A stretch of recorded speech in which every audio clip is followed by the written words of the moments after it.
తనకి కావాల్సిన పాట రాయించుకోవడం, ఆ పాటని సరైన గాయకుడి చేత పాడించుకోవడం కీరవాణి గారికి బాగా తెలుసు. పైగా రాజమౌళి గారి చిత్రం అయితే ఇంకా వెసులుబాటు ఎక్కువ. ఎందుకంటే రాజమౌళి గారే పాటల్లోనూ మాటల్లోనూ పాలు పంచుకుంటారు కాబట్టి. ఈగ చిత్రంలో సందర్భాన్ని ఎలివేట్ చేస్తూ ఒక అపురూపమైన గీతాన్ని రాశారు అనంత్ శ్రీరామ్ గారు. ఆయన వాణికి తన బాణికి తగ్గట్టుగానే దగ్గరుండి మరీ విజయప్రకాష్ గారితో పాడించుకున్నారు కీరవాణి గారు. ఆ పాటతోనే మన ముందుకొస్తున్నారు శ్రీ విజయప్రకాష్ గారు. Let's welcome him.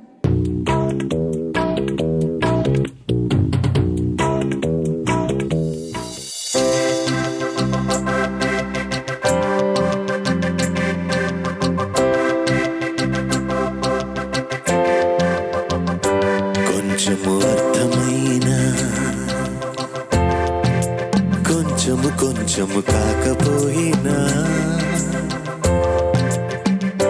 కొంచెము పెట్టు చూపినా కొంచెము గుట్టు విప్పినా కొంచెము కసురుకున్నా మరి కొంచెము కొసరి నవ్వినా నీ గుండెలోతునా భూతద్దమేయనా ఏదో మూలన నన్నే చూడనా నీ గుండెలోతునా భూతద్దమేయనా ఏదో మూలన నన్నే చూడనా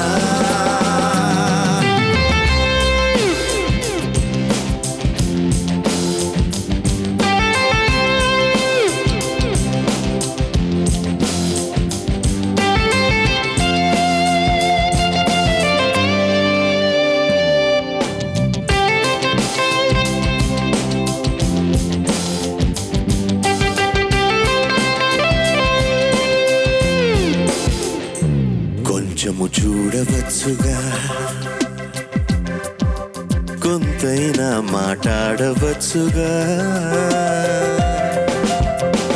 పోనీ అలగవచ్చుగా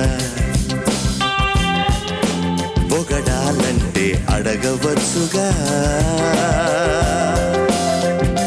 నీపై మెల్లమెల్లగా విత్సౌండ్ అవుతున్న చాలి పడవుగా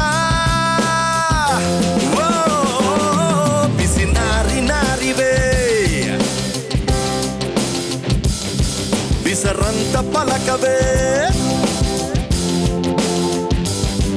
ఆ కంచ తెంచవే ఇవాళ్ళైనా బిసినారివే బిసరంత పలకవే ఆ కంచ తెంచవే ఇవాళ్ళైనా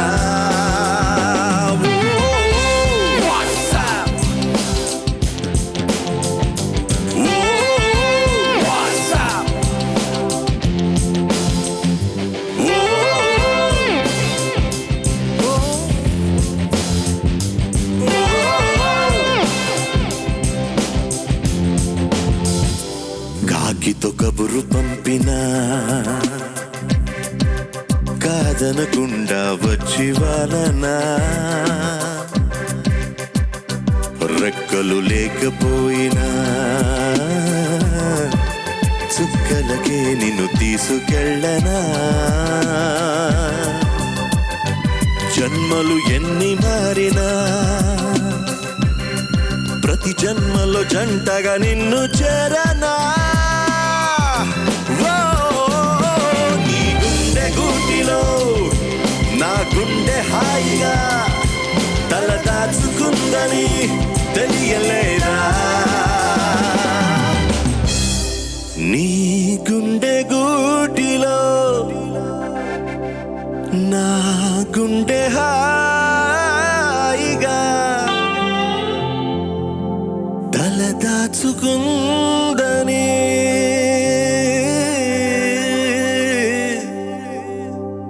తెలియలేదా ఫుల్ హ్యాపీస్, మేము హ్యాపీసు, ప్రేక్షకులు హ్యాపీసు, ఆల్ ఫుల్ హ్యాపీసు.